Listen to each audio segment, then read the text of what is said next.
Hi there guys, so you join me in my Mark 7 Golf R to talk about all the common problems that I can think of the Mark 7 Golf R, basically, that I kind of know of to kind of help you out. That's pretty much the idea, and all kind of the common things that I kind of know about, and yeah, just the things that you should look for when you kind of get in the car. So let's get straight into this. Now, first of all, I should note, I actually tested positive for COVID yesterday, so I am obviously at home or sitting in my car. Those are kind of the two things that I'm doing.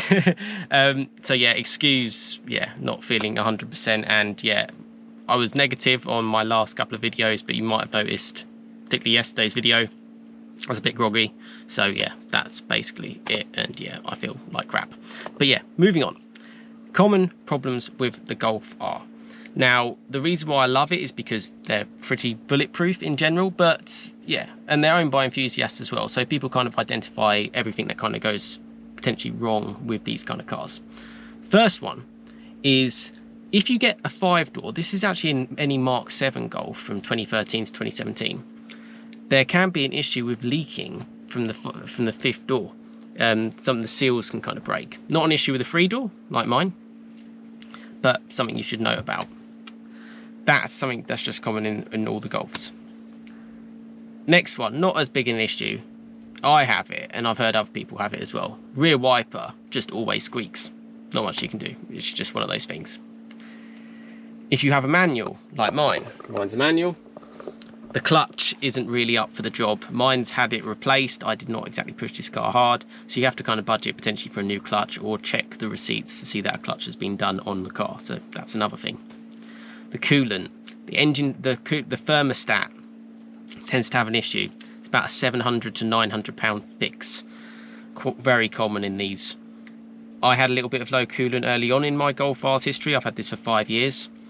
Funny enough, when I checked it yesterday, it's actually quite low, but I think it just needs topping up. Coolant will just naturally go down, but if it goes abnormally down, it means it's leaking and you have to replace it, just because it's not built for the job, basically. That's kind of the idea. Front radar assist, I've heard things that they go wrong and they can be quite expensive to fix. I've never had any issues, but just something to be aware of. With it's basically like a little sensor for radar guided cruise control and like auto braking, all this kind of thing. So just something else to kind of be aware of. The other funny one is not that funny.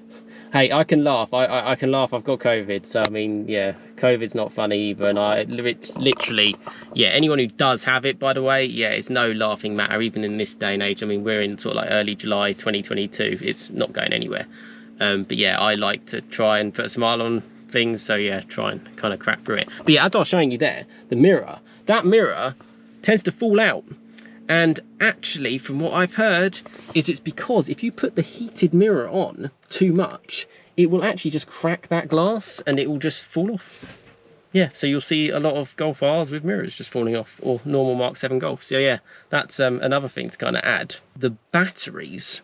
Now, under warranty, mine was replaced because there was a common issue that basically a dodgy set of batteries were fitted to a load of Mark 7 Golf R's. Mine was one of those.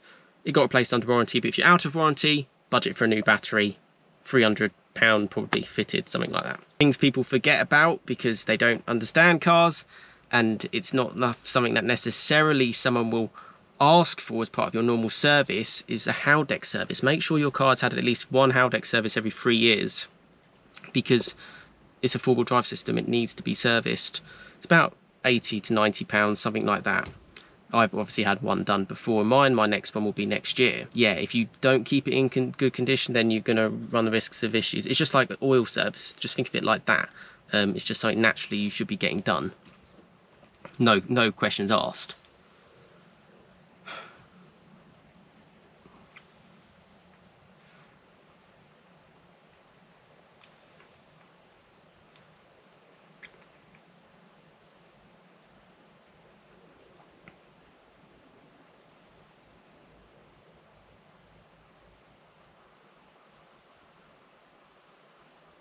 And because it's not on like your normal schedule, it's quite easy to just forget about it. You can do like a major service and a minor service and they won't do it. You have to specify it and say, I need the Haldex getting done, which I felt was a bit out of order. My car's a full VW service history. Personally, I think dealers are, I'm not a big fan of main dealers at all. I may actually take this to a specialist for its next service. To be fair, I I think I prefer it. I mean, yeah, comments below actually whether or not I should keep the full main dealer history up. It's only got a oil filter service this year, so it had a pretty major one last year, sparks and everything. But yeah, other than that, I love these cars, but I wanted to mention some of the things that you should look out for. Also, if you have a DSG car, make sure it's had a DSG oil service regularly in its intervals. That's very important. But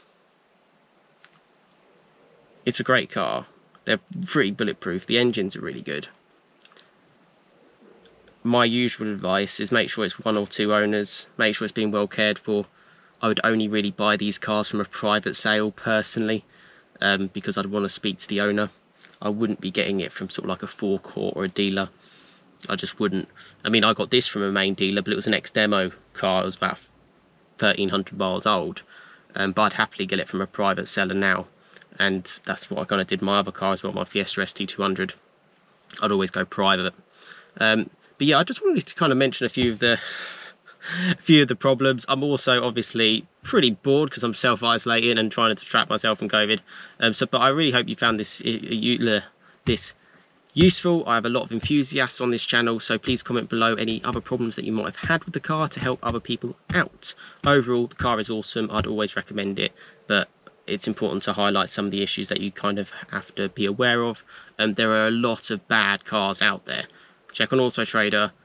A lot of them aren't that great. Yeah, so it's really hard to find a good one. I think my one's a good one, but yeah, mine's not going anywhere, so sorry about that. But yeah, hopefully that's helped. Comment below of any sort of problems that you might have with yours, and if you want to know all the good stuff about mine, then I'll leave a video sort of here and you can check that out because I love this car.